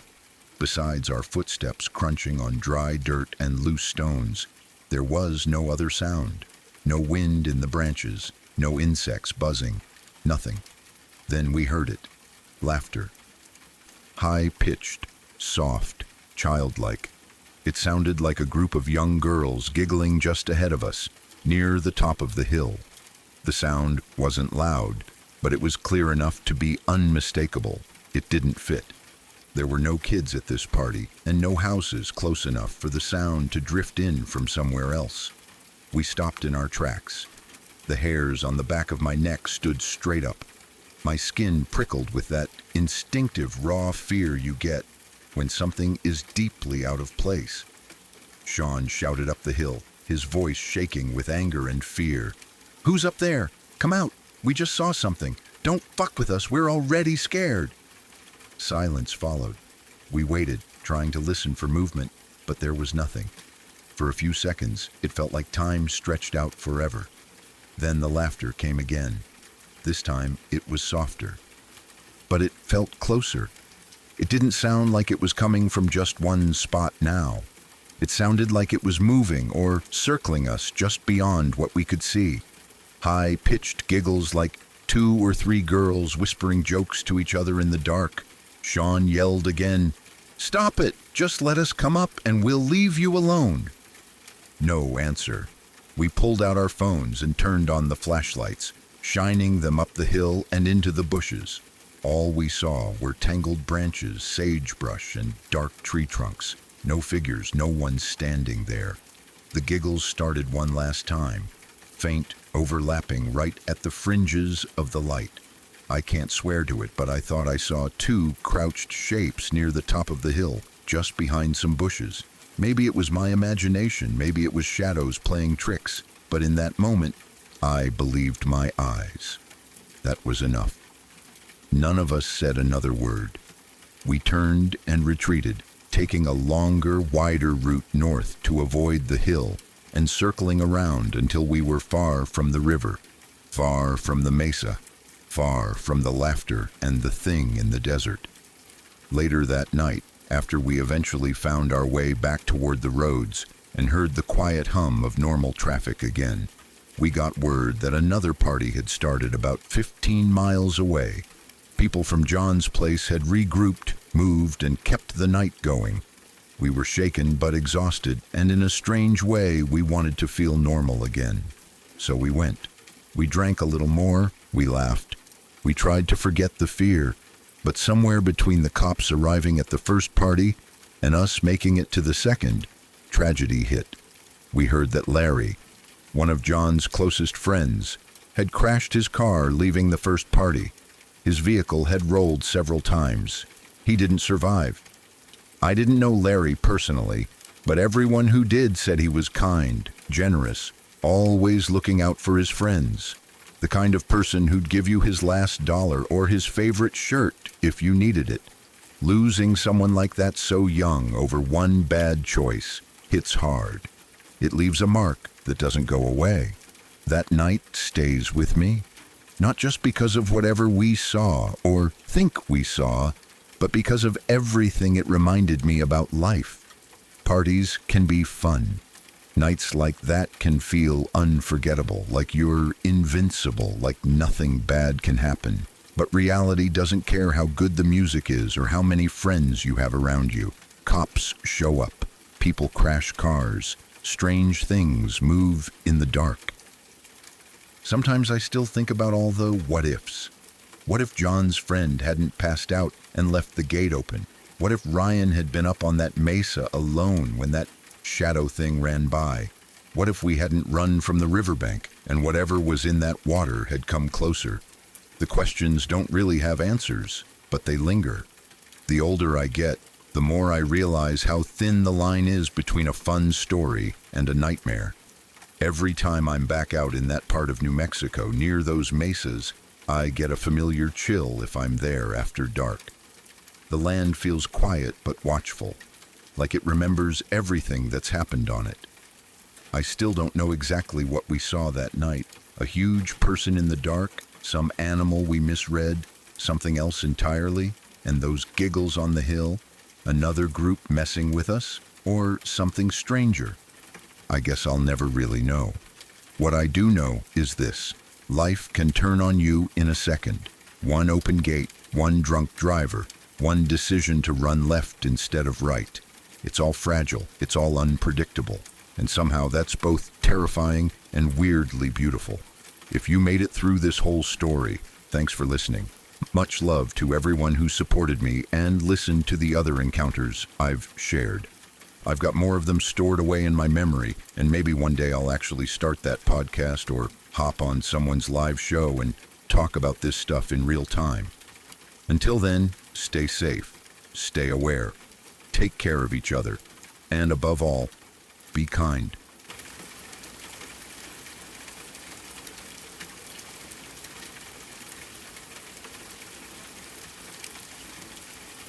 I've been living on the same piece of land my entire life, and I've seen a lot of strange things out here, but nothing prepared me for what happened recently.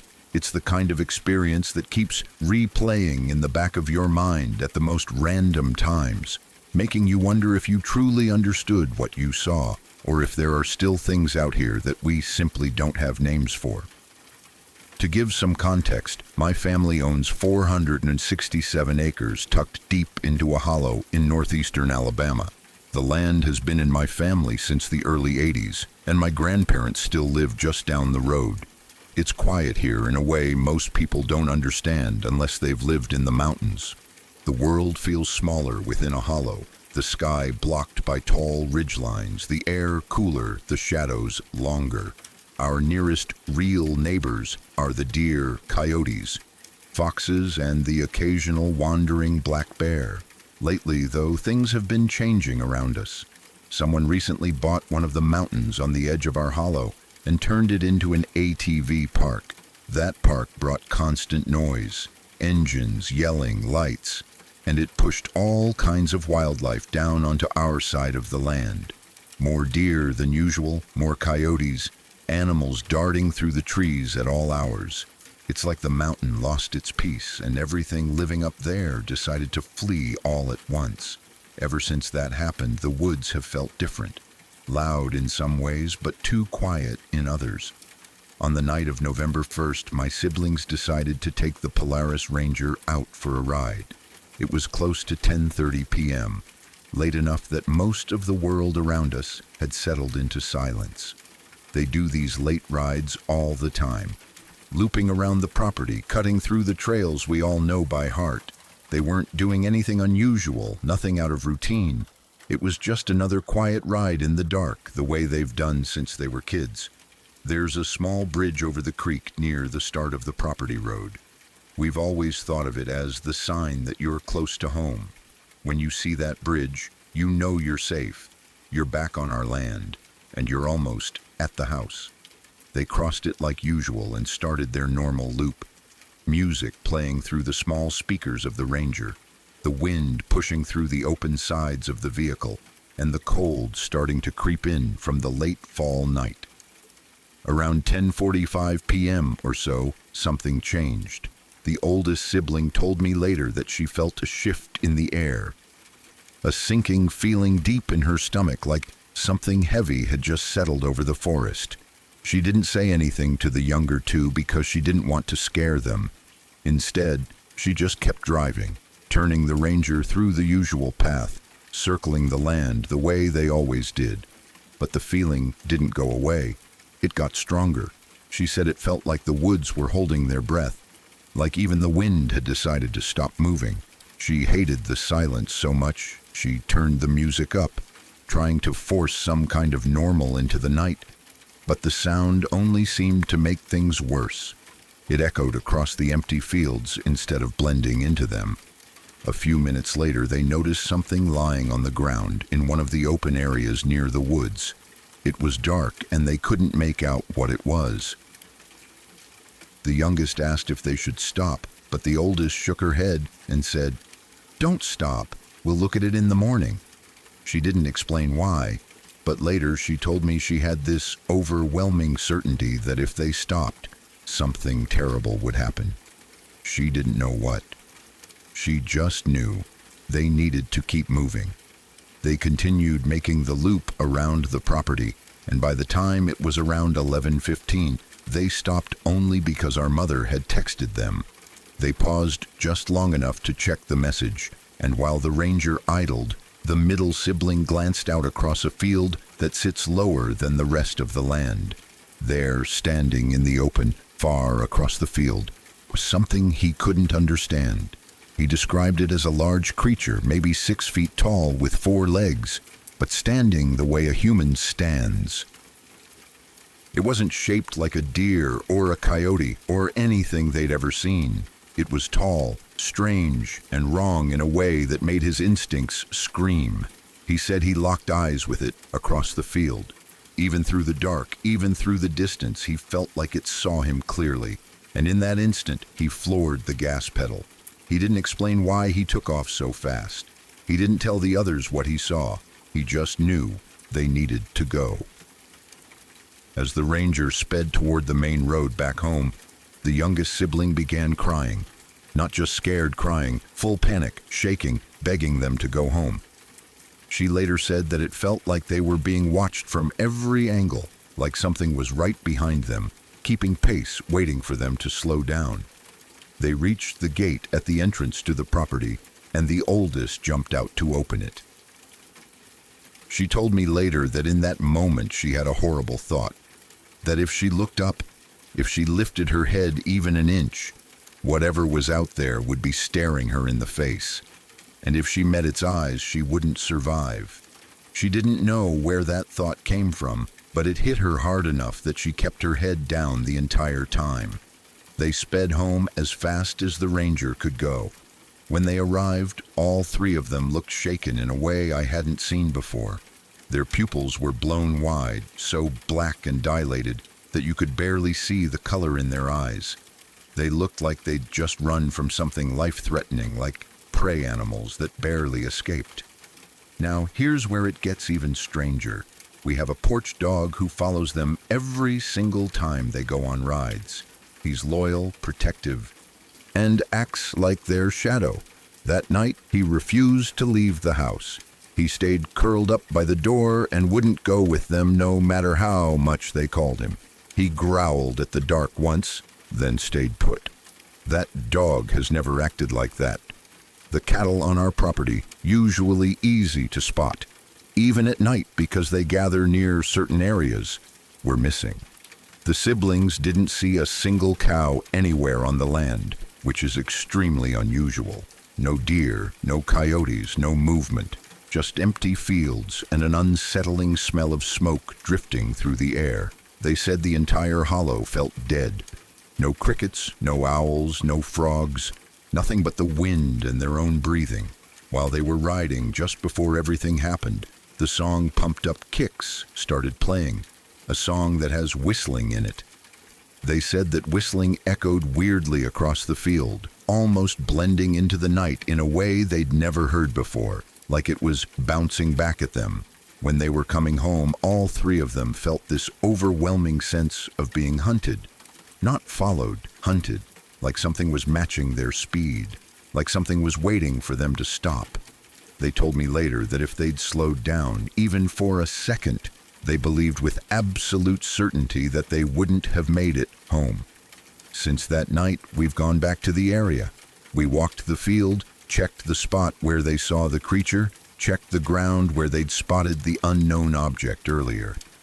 Everything looked normal. No tracks, no damage, no sign of struggle, no broken branches, no prints in the mud by the creek. nothing out of place at all. But you can't tell three people that what they saw wasn't real when they all felt the exact same thing at the exact same time. Fear like that doesn't come from nothing. Animals don't disappear from hundreds of acres for no reason.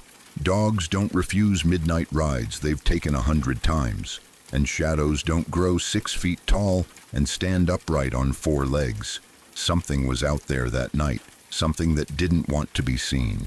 And whatever it was, it watched my siblings long enough to make them feel like they were prey on their own land. I don't know what it was. Maybe I don't want to know. All I know is that on November 1st, something moved through our hollow that wasn't supposed to be there, and nothing has felt the same since.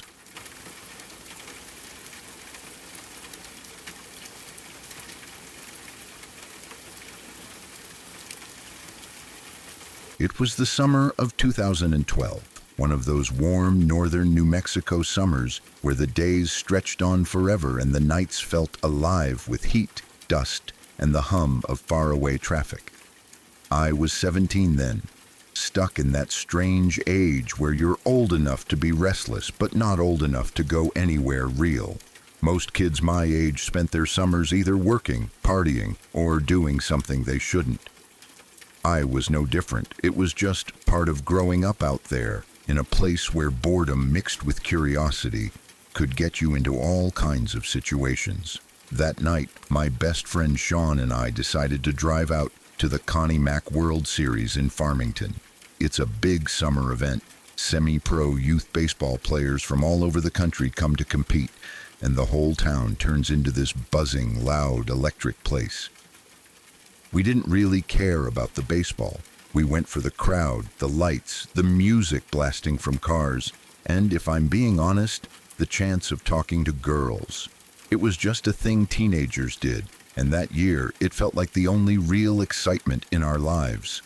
The night was good. At the stadium, people were everywhere, laughing, yelling, meeting up with friends they hadn't seen in months. The kind of atmosphere where time slips away from you and you don't realize how late it's gotten until the lights above the field start to dim. We stuck around for a while, then grabbed some food and eventually headed back toward home, still riding the high of the night, the music and the energy around us. We could have taken the regular route, the same road everyone else took going home, but I wasn't in the mood for the usual way. I've always had this tendency to wander, to take long, empty back roads just for the quiet. So instead, I turned onto Old Crouch Mesa Highway, a lonely stretch of road I knew too well. It cuts through empty basins, low hills, and big open spaces where you can see the silhouettes of the La Plata and San Juan Mountains far to the north. But at night, it becomes a different world. It's isolated, pitch black except for the moon. And the only sound you hear is the radio or your own breathing. My mom used to work out there for an oil field company that reclaimed contaminated soil. She was in and out of that area all the time, and because of that, I'd been down that highway more times than I could count. Day, night, rain, snow, it didn't matter. I knew it like the back of my hand. But no matter how familiar it was, it always made me uneasy.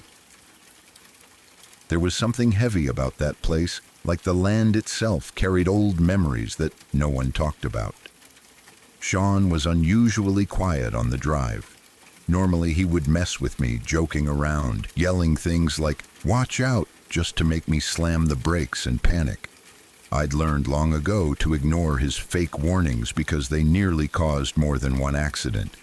But this time he didn't say much. He seemed tired, calm, almost zoned out.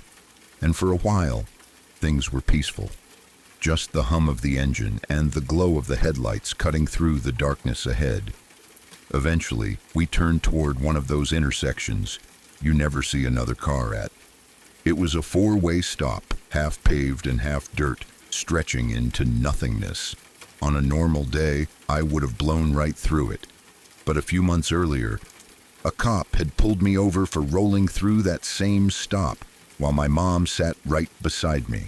I wasn't eager to relive that embarrassment, so I eased the car to a complete stop, and waited for a moment.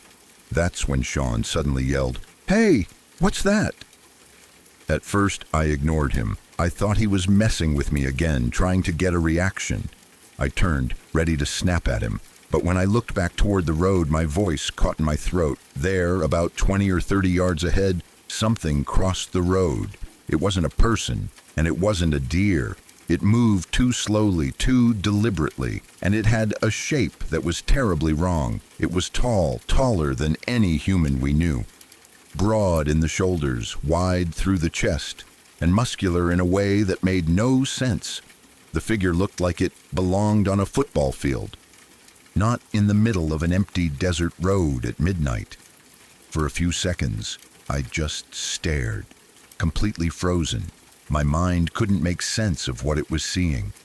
The figure moved left to right, cutting across the road like something with a purpose. It wasn't stumbling, it wasn't running. It was walking, calm and steady. The moonlight caught its outline just enough for us to see how massive it was. Sean broke the silence by screaming, "Go, go, go!" I slammed my foot down so hard on the gas that the tires screeched. The car lurched forward, dust blowing behind us as we shot down the road. My heart was hammering against my ribs so fast I could barely breathe.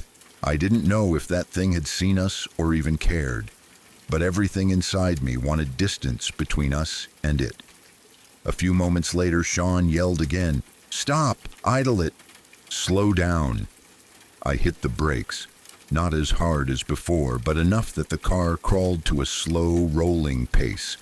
Both of us stared through the windshield, the headlights stretching into the darkness like weak beams against the night. Then we saw it again. Off to the right side, about 30 or 40 yards away, the same hulking figure stood facing away from us. It was half lit by the moon, its shoulders rising and falling as if it was breathing deeply. It was walking farther into the dark, away from the road, disappearing slowly into the void of desert. The best way I can describe it is this. Imagine Arnold Schwarzenegger in his prime, but taller, maybe 7 feet tall, with shoulders so massive they looked unreal. Long arms, thick legs, and a body that looked too solid, too heavy to belong to anything normal. I never saw its face. And to this day, I'm grateful for that. After it vanished completely, we sat there quietly, barely speaking. I could feel my hands shaking on the wheel. My throat felt dry. Sean didn't say a word for the rest of the drive. We just both knew something unnatural had crossed our path. When I finally dropped him off at his house, I panicked at the thought of going home alone.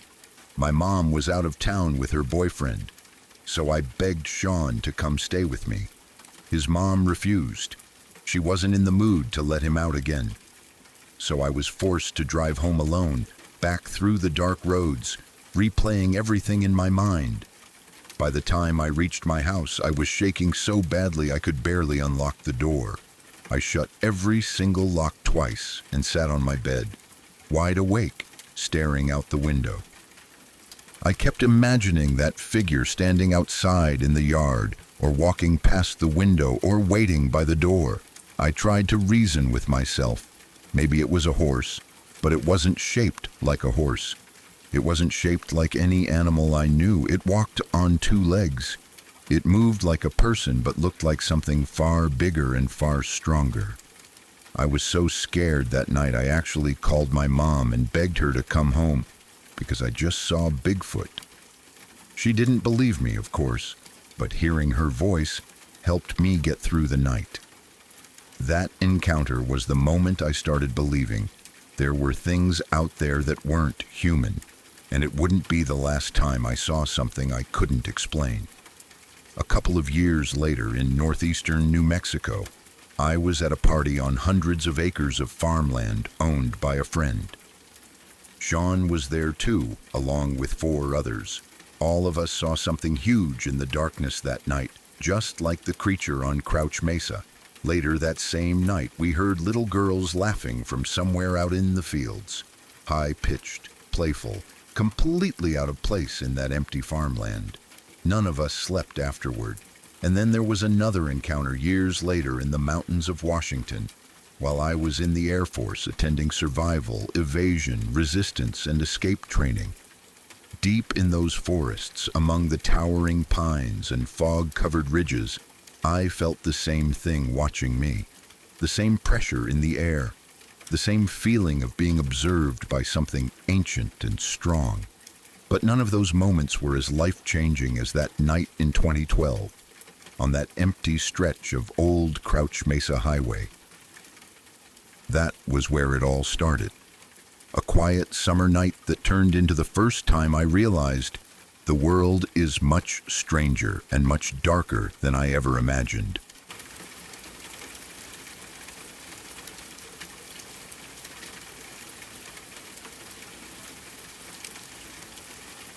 I honestly don't know if this is the right place to share something like this, but I haven't been able to stop thinking about what happened during my camping trip in August. It's been sitting in the back of my mind for months, refusing to leave me alone. I've tried brushing it off, I've tried convincing myself it was nothing, but the truth is, I can still hear that sound in my head if I think about it long enough. I can still feel that same cold, heavy fear I felt in the dark, sitting inside my tent with my heart pounding so hard I thought it might wake my friends. So here's what happened. My boyfriend, two close friends, and I decided to take a small Vermont road trip and camp our way through different state parks. On the first night, we stayed at Jamaica State Park. That place is important to me because I used to go there as a kid with my family. I remember it being peaceful, full of river noise, bird calls, rustling leaves, and the usual sounds you hear deep in the woods. It always felt comfortable and familiar in a nostalgic way. That evening started normally enough. We set up camp, unpacked the tents, gathered wood, and got the fire going. The air had that cool, late summer feel, warm enough to be outside in a hoodie, but cold enough to make the fire feel inviting. We sat around talking, snacking, sipping drinks, and settling into that easy rhythm you get on camping trips. But the first strange thing we noticed wasn't something we saw, it was something we didn't hear. The woods were silent, completely unnaturally silent. No crickets, no cicadas, no birds settling in the branches, no owls. No distant rustling, nothing. It was the kind of silence that doesn't feel calm, it feels wrong. The kind that presses into your ears and makes you suddenly aware of how loud your own breathing is. We mentioned it to each other, joked about how eerie it felt, but none of us were truly concerned. Sometimes nature has off nights. Sometimes animals quiet down. Sometimes storms change behavior. We didn't think much of it. When I finally crawled into my sleeping bag later that night, I noticed again how silent everything was. Even lying there, half tired and sinking into sleep, the silence felt like a weight over the campground. I tried to ignore it and eventually drifted off. I don't know how long I slept before waking up, but when I did, I came out of sleep instantly, not groggy, not confused, just suddenly wide awake. At first, I didn't know why. Then I heard it, a loud banging sound somewhere outside the tent. The campground is a loop with a paved road circling all the sites. The sound came from right along that loop, close enough that I could almost imagine the vibration through the ground. It didn't sound like footsteps. It didn't sound like someone walking. It didn't sound like an animal tripping over something. When other campers walked to the bathrooms earlier, I could hear the gravel crunch under their shoes. I could hear the rhythm of footsteps. But this sound didn't match anything I recognized. It was a single, solid clang. Loud, deep, metallic. Almost like someone taking a heavy pan or piece of metal and striking it against something else. And it wasn't random. It was steady, measured. A bang every 5 seconds. Like a slow metronome echoing through the trees. Bang, bang, bang. And it wasn't just once or twice. The sound made its way around the entire campground loop.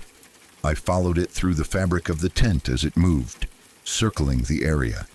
I tried to tell myself it had to be a person, maybe someone drunk, maybe a maintenance worker, maybe a ranger dealing with something strange in the night. I tried to think of every normal explanation I could come up with, but none of them fit. There were no footsteps between the bangs, no breathing, no rustling, no wheels, nothing. Just that metallic clanging sound moving in a perfect pattern, circling the entire campground. It went around once, then twice. It lasted maybe 20 minutes. It didn't speed up, slow down, pause, or act like any living thing. It just continued, steady and cold, like it wasn't even trying to hide itself. I have camped plenty of times before. I've done backpacking trips in deep woods. I've slept in remote spots all over. I've woken up to bears sniffing around the fire grate. I've heard coyotes, foxes, deer, raccoons, porcupines, owls, all kinds of wildlife. I know what normal sounds like out there, but this wasn't normal. And for the first time in my life, I felt a fear so strong it froze me in place. I couldn't move. I couldn't speak. I couldn't even reach for my flashlight. I just lay there with my eyes wide open in the dark, my heart racing like I was being chased. I told myself over and over to look outside the tent, but my body refused to move. I kept thinking that whatever was making that sound didn't belong there. It didn't belong in those woods, on that road, or anywhere I knew. And I had this horrible feeling that if I unzipped the tent, whatever it was would be standing right there. After what felt like ages, the noise faded. I don't remember falling asleep, but at some point, exhaustion must have taken over.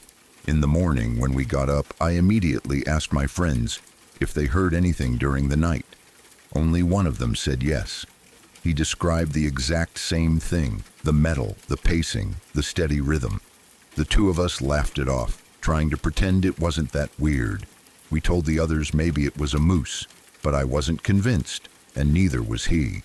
Later, I talked to a park ranger near the visitors area. I asked if moose ever came through that campground. She practically laughed and told me it was very uncommon to see moose in that exact area.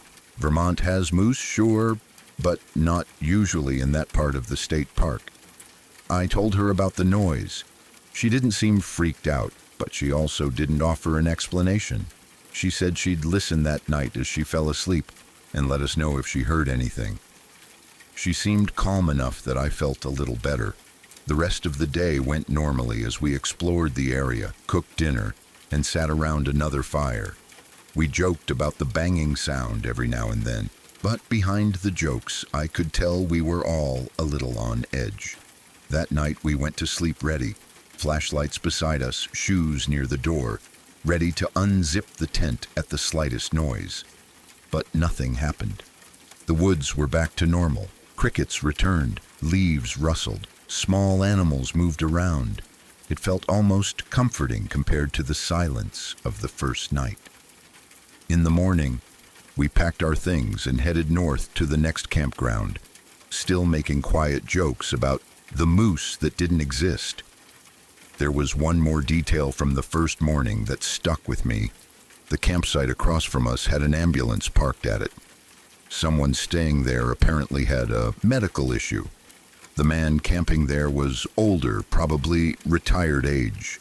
I wondered aloud if he might have been confused in the night, maybe wandering, maybe hitting something accidentally, but my friends didn't buy it.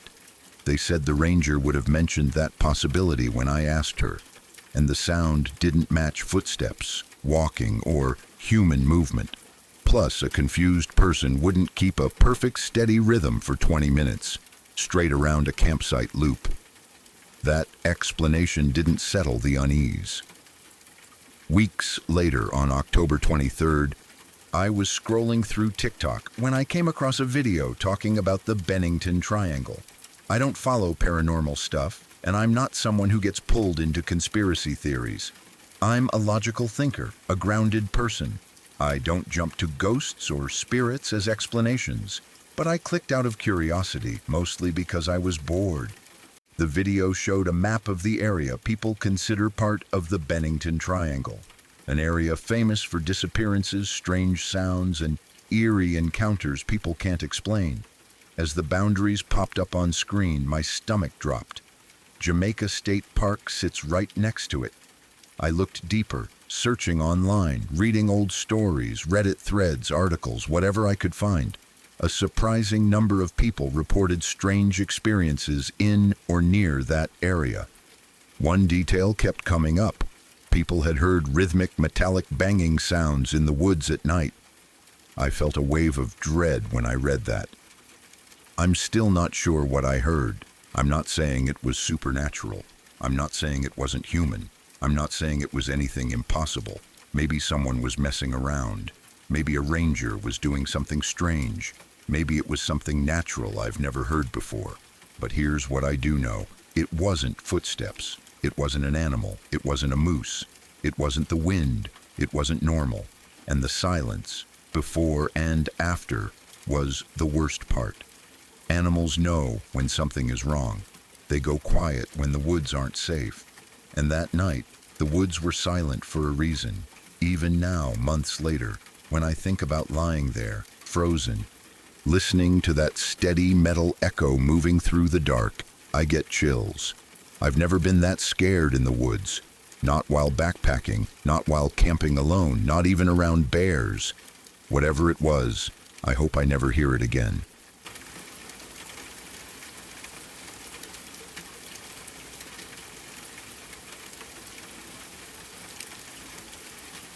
My dad grew up in the suburbs of Chicago back in the 1970s. At that time, life felt very different from today.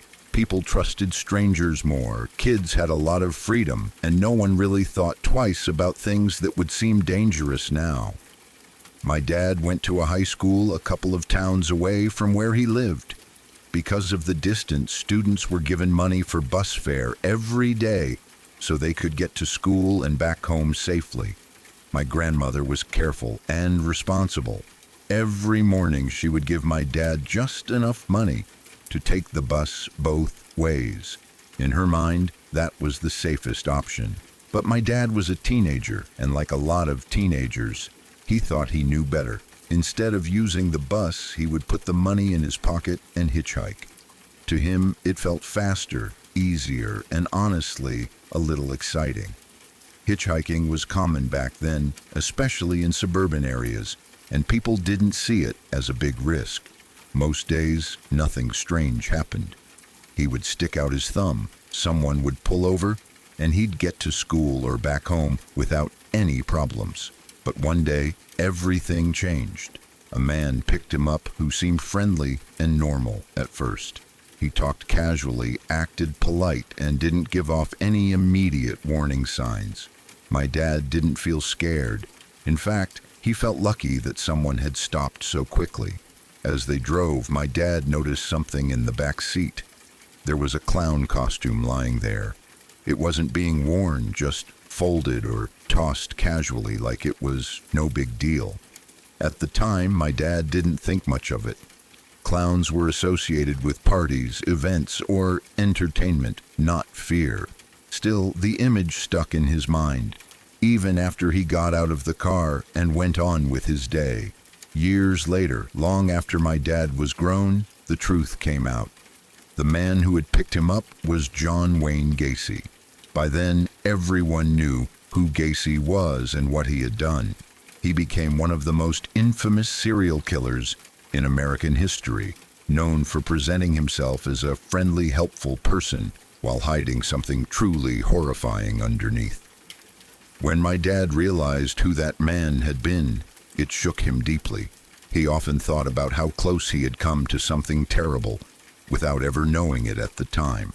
One small decision, one different day, and his life could have gone in a completely different direction. It's something he still thinks about, a reminder of how danger doesn't always look dangerous, and how sometimes the scariest moments are the ones you don't realize until much later.